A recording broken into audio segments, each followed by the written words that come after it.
Tapi rasisnya adalah foreigner yang justru diem, tapi begitu Koreanya yang ngobrol gitu di dalam bis tuh didiemin aja.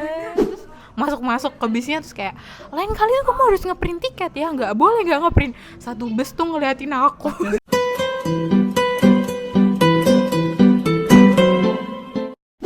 Hai teman-teman, selamat datang kembali di YouTube channel aku.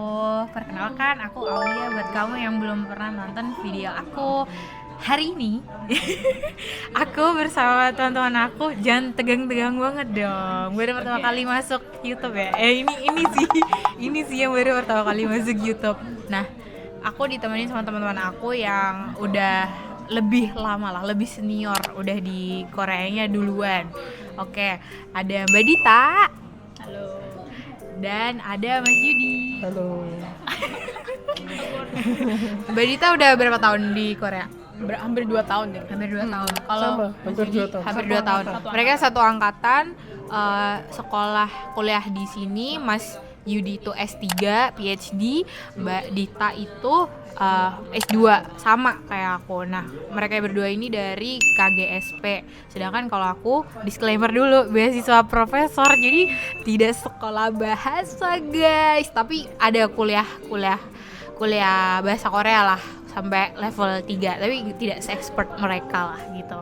Nah, hari ini kita mau bahas tentang kehidupan atau realita hidup di Korea. Nah, dari kalian nih, pernah nggak kayak dirasisin atau gimana gitu, dapat perlakuan yang tidak adil atau culture shock deh, yang kayak wah gila keren banget Korea ternyata kayak gini ya, kayak gitu, atau gimana? Mau siapa dulu nih? Mas Yudi dulu. Kalau pengalaman rasis sih nggak pernah ya. Pengalaman buruk-buruk nggak pernah. Cuman satu sih culture shocknya, makanan. Rasanya lebih enak di Indonesia. Karena bumbu-bumbunya lebih kerasa. Kalau di sini ya itulah, orang sini tuh nggak suka makanan yang terlalu asin. Non MSG ya. Nggak ada micinnya lah. Nggak ada micin banget ya. Kayak gitu. Iya. Oke. Kalau Mbak Dita? Apa ya, paling tuh pernah sih, karena kan waktu nyampe ke Korea kan di Jeju tuh. Nah, culture shocknya bukan culture shock sih, tapi kayak lebih shocknya kan bayangan kalau ke Korea kan kayak yang canggih gitu ya, bayangannya udah Seoul gitu lah. Nyampe di Jeju tuh kayak wadaw, ini apa nih, kayak gitu.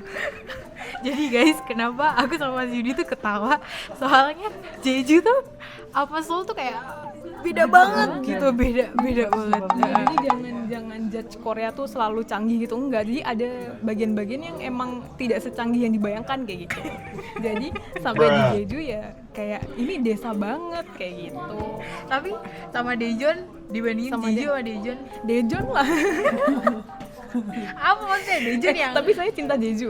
cinta Jeju ya. Tapi Jeju tuh lebih lebih alam banget kayak Lebih gitu. alam banget. Itu sih shocknya pertama kali nyampe sini gitu.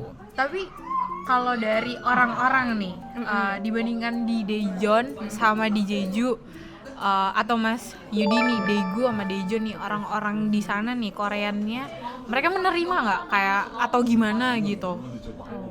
Kalau di Jeju tuh dulu pernah punya pengalaman, jadi nggak ngerti ya di Jeju doang apa di tempat Korea yang lain kayak gitu. Jadi kalau misalnya kita ngobrol kan biasanya orang Indonesia kan kalau ngobrol nyablak ya, kayak ngobrol gitu, Keras kayak, gitu. kayak keras gitu loh. Di sini tuh orang-orang kalau ngobrol tuh lirih-lirih gitu, dan waktu kita kan kalau ngumpul kan sesama foreigner, kalau cerita mah ya udah cerita gitu. Seru gitu ya. Sering ditegur suruh diam. Itu enggak, posisinya di mana? Maksudnya di halte bus, mau di halte bus, di dalam busnya kayak gitu tuh sering banget. Kalau waktu di Jeju lebih dari 3 kali kayaknya Kalau disuruh kafe? diam. Kalau di kafe enggak sih, enggak ya, biasa ya kayak gitu. Tapi rasisnya adalah foreigner yang justru diem, tapi begitu Koreanya yang ngobrol gitu di dalam bis tuh didiemin aja. Kan kita jadi kayak ini apa nih kayak gitu. Bener. Iya, terus habis sampai temanku tuh marah kan, karena yang ditegur kan dia gitu. Dia sampai ngeliatin supirnya terus kayak gitu. Sampai kayak gitulah. Oh, jadi yang marah si supirnya. Jadi kan temanku ngobrol tuh. Nah, sama supirnya suruh diem kan. Haseng kayak gitu kan. Joyongi haseyo kayak gitu kan. Terus ya udah kan kita diem gitu kan. Diem. Ada mbak-mbak masuk nih, mbak-mbak sama temennya. Mereka ngobrol kayak gitu. Ngobrol dan sampai mereka itu hampir kelewatan haltenya gitu loh. Nah, temanku kan nggak terima tuh, jadi dia ngeliatin supirnya dari si spionnya gitu kan. kok nggak ditegur nih orang Korea, kok nggak ditegur, kita doang ya ditegur gitu. Nah kayak gitu sih pengalaman yang entah itu rasis atau apa ya, mungkin ya gitu sih. Ada lah beberapa orang yang kayak gitu. Sensi gitu. Kalau Mas Yudi pernah maksudnya perlakuan orang kepada Mas Yudi gitu? Alhamdulillah selama ini nggak pernah sih. Ya mungkin bedanya Daegu sama Daejeon tuh, kalau Daegu tuh Satori ya, nyebutnya itu kayak dialeknya atau apa itu agak lebih Kasar. tinggi ya. Kayak Busan, Daegu tuh agak lebih kasar. Iya. Kalau Daejeon tuh lebih halus. Benar. Terus untuk di fasilitas umum kayak bis tuh misalnya, kalau di Daejeon itu ketika kita masuk itu annyeonghaseyo, kayak dia tuh sopirnya tuh lebih sopan, terus betul. perlakuannya baik lah. Kalau di Daegu tuh rata-rata ya ajosi atau kakek-kakek gitu, haraboji gitu sih sopir-sopirnya. Kalau di Daejeon tuh lebih muda sih. Terus bisnya juga lebih bagus Daejeon sih menurut aku. Oh gitu. Berarti Daegu tuh lebih desa ya? Iya sih, cuman wilayahnya luas sih dia. Wilayahnya Untuk luas. nature sebenarnya, untuk alam gunung tuh lebih bagus Daegu. Cuman Daejeon tuh mungkin apa ya, kayak cari tempat wisatanya tuh agak susah dan masih sedikit daripada di Daegu. Itu aja sih. Gitu. Nah, kalau aku sendiri pernah dimarahin sama sopir bus.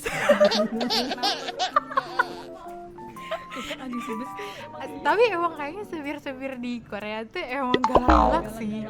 Jadi tuh ceritanya di terminal itu tuh biasa kita tuh kalau naik bus kan emang scan langsung kan, scan barcode, jadi kita nggak pakai tiket gitu kalau udah pesen dari aplikasi gitu.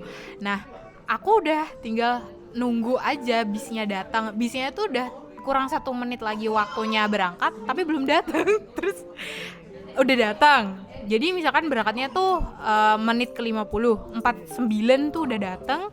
Aku masuk, terus dia bilang, "Kenapa nggak ngeprint tiket?" Terus aku kaget kan. Terus anteo gitu kan. Terus hah?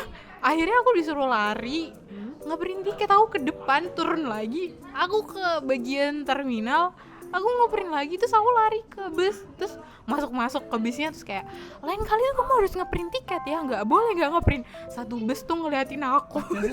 Bisnya tuh ada aplikasinya. Aku pernah sih. Ada, itu tuh bus Seoul, tahu nggak sih yang Seoul Express. Iya, terus Dari kayak Gyeonggi ke Seoul. makanya aku juga nggak pernah ngeprint, dan aku tuh kaget banget waktu aku dimarahin sama si supirnya itu kayak, "Jesu Hamida." Ya, kepasang dapat supir yang galak mungkin. Iya.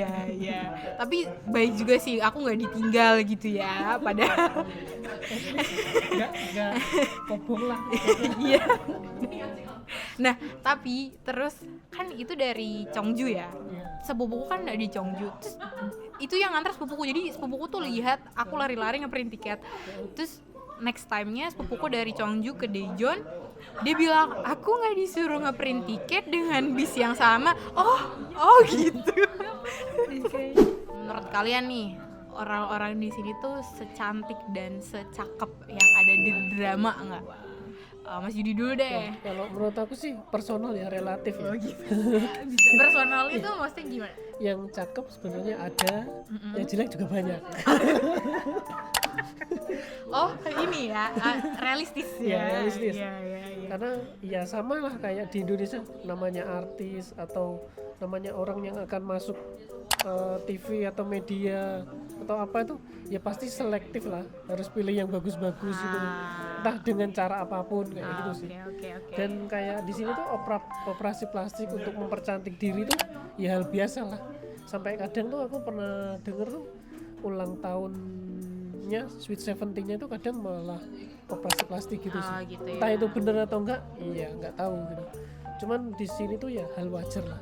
Hal wajar ya. Kalau Mbak Dita lihatnya gimana? Melihatnya kalau dulu waktu awal-awal nyampe Korea sih kayak masih Excited ya, gitu ya. Kayak kalau cewek-ceweknya sih ya cantik relatif biasa kayak gitu. Tapi daripada mukanya tuh fisiknya mereka tuh bagus-bagus gitu loh. Iya. Kalau cowok ya tinggi, terus bener. bidang kayak gitu. Kalau cewek juga yang kayak biting gitu, yang langsing-langsing gitu sih. Jadi ya mereka emang bener-bener pay attention buat appearance mereka kayak gimana gitu. Emang mereka ngasih effort lebih lah kalau dibanding orang Gini Indonesia. lah, secara fashion mereka bagus banget, ya kan? Mau nggak mau kita terbawa lah ya, karena di sini itu kalau kita tidak mengikuti aliran, tidak mengikuti maksudnya tren itu kayak aneh nggak sih? Ya jadi gembel aja gitu. Iya. Di sini di antara bunga-bunga gitu. Maksudnya karena mereka itu satu gimana ya, satu arahan ya mbak, gimana ya, satu suku, satu apa ya, satu pemikiran gitu ya. Jadi mereka berusaha untuk mengikuti tren, jangan sampai menyimpang dari tren gitu nggak sih? Iya bener banget. Jadi semuanya tuh sama. Jadi ketika ada fashion yang lagi terkenal banget, semuanya akan pakai itu. Semuanya bener-bener semuanya gitu. Mau cewek mau cowok nggak masalah. Iya bener. Oh iya. Terus kalau dari kalian nih, oke, dari fisik udah, fashionnya udah. Kalau perlakuannya, manner gimana? Apa ya, kalau orang Korea tuh biasanya kalau negur tuh enggak kalau kita kan kebanyakan sungkannya kan. Kalau orang sini tuh enggak, kalau negur ya negur kayak gitu. Jauh beda banget sama orang Indonesia gitu sih. Jadi kalau kalian juga di sini ya nggak usah sungkan-sungkan juga, kalau misalnya nggak ada apa ya bilang aja langsung ke orang Korea, karena toh mereka juga kayak langsung to the point gitu loh kalau orang ngomong kayak gitu sih lebih sikapnya. Kalau Mas Yudi? Ya sama, orang Korea tuh intinya to the point lah, nggak bertele-tele, nggak muter-muter, nggak ya muter-muter, ngasih taunya tuh masih apa ya, masih dengan nada halus apa, ya udah kalau mereka nggak seneng ya bilang nggak seneng gitu, langsung to the point lah. Gitu. Selama ini ya is okay lah menurut aku. Tapi karena seperti itu mereka punya standar yang tinggi nggak sih? Kayak hidup apa-apa takut nggak sih sebenarnya? Kayak maksudnya mau nikah takut, mau punya anak takut, apa-apa harus kayak dipikirin kayak nanti kalau belum punya ini nanti gimana kayak gitu, nanti kalau belum ini gimana kayak gitu, ya nggak sih? Ya, mereka tuh terlalu realistis nggak sih? Kayak apa ya harus digesan dulu, apa dihitung dulu kayak gitu loh. Kayak gitu. Karena mereka tidak beragama ya guys. Jadi jarang yang beragama lah, jarang banget, karena di sini 90% ya kalau nggak salah. Presentasinya berapa ya? Mayoritas tidak. Kita lagi di kafe. Pokoknya tidak beragama gitu. Jadi menurut aku apa sih, mereka tuh tidak bisa berpegangan kepada Tuhan.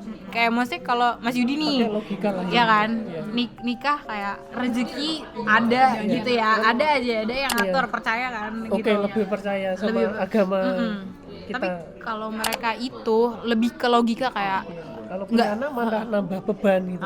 Gitu. Jadi di sini kenapa mereka nggak pengen punya anak ya, karena itu beban banget, dan sampai pemerintah itu ngasih insentif kalau misalkan kamu bisa punya anak nanti dikasih berapa mbak? Berapa puluh gitu kayaknya. Berapa puluh jutaan ya? Bahkan kayak di sekolahin sampai SD gitu. Tuh, bahkan di sekolahin sampai SD. Mulai hamil itu udah disupport lah. Iya, bener. Jadi dari hamil tuh udah disupport untuk ibunya pengen beli apa, terus kebutuhannya apa, nanti lahir dikasih lagi, sekolah dikasih lagi, Support lah. bener-bener lebih gampang dapat apa tuh. Iya benar. Daftar apa tuh, Pokoknya anaknya lebih banyak, lebih prioritas gitu lah. Diutamakan lah kayak gitu. Tapi tetap rendah. Tidak ada yang mau punya anak gitu. Kayak nggak paham kenapa seperti itu gitu loh.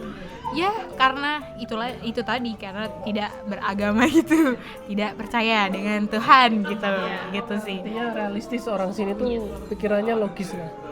Ketika misal nih kerja baru habis lulus kuliah nih, ya harus kerja dulu, nggak mikir habis lulus dapat kerja nikah mau beli anak, Beli anak.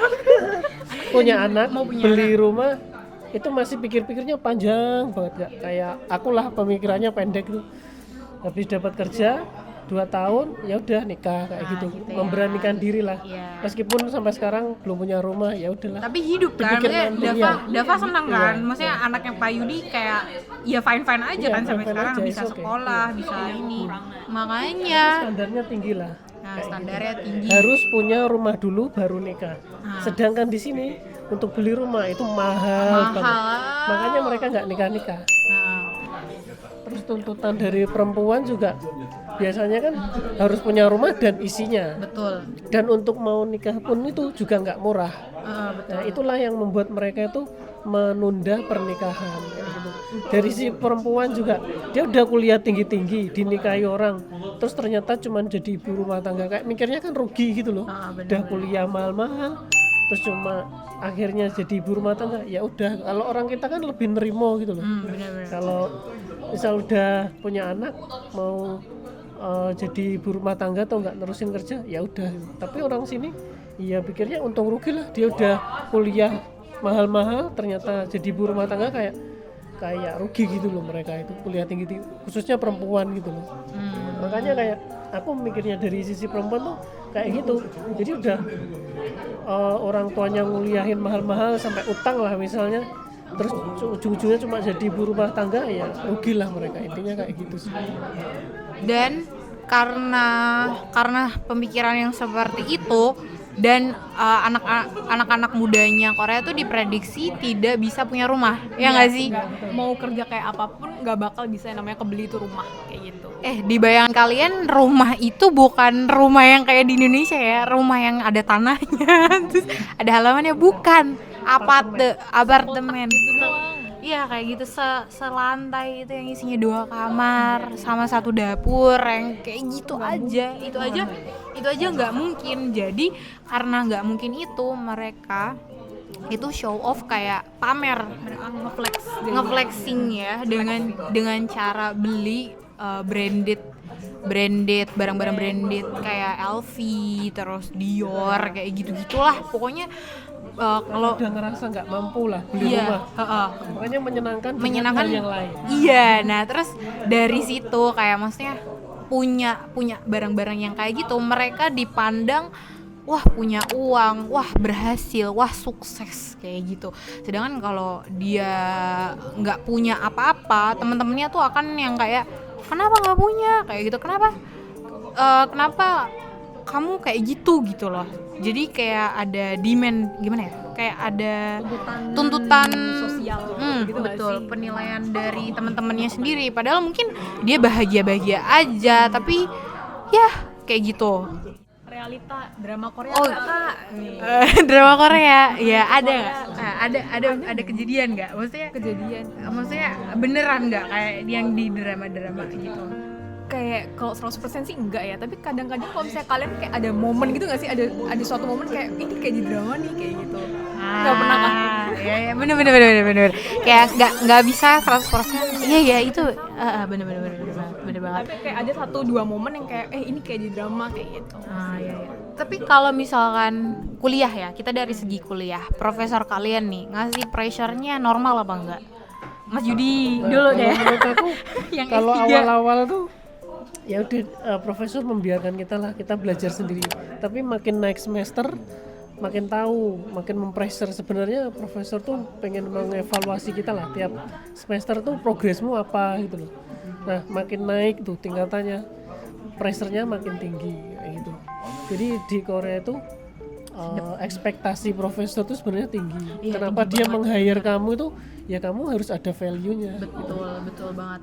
Kelebihannya sih sebenarnya ya profesor tuh ya tetap memerlukan foreigner lah ya, mahasiswa dari asing lah, karena untuk mensupport penelitian dia tuh harus ada mahasiswa asing sebenarnya kayak gitu. Untuk sih. poin juga sih Iya. sebenarnya kayak Ya gitu. kita diuntungkan, kita bisa belajar di Korea, profesor juga diuntungkan karena punya mahasiswa dari foreigner kayak gitu. Betul. Jadi simbiosis mutualisme sih menurut aku.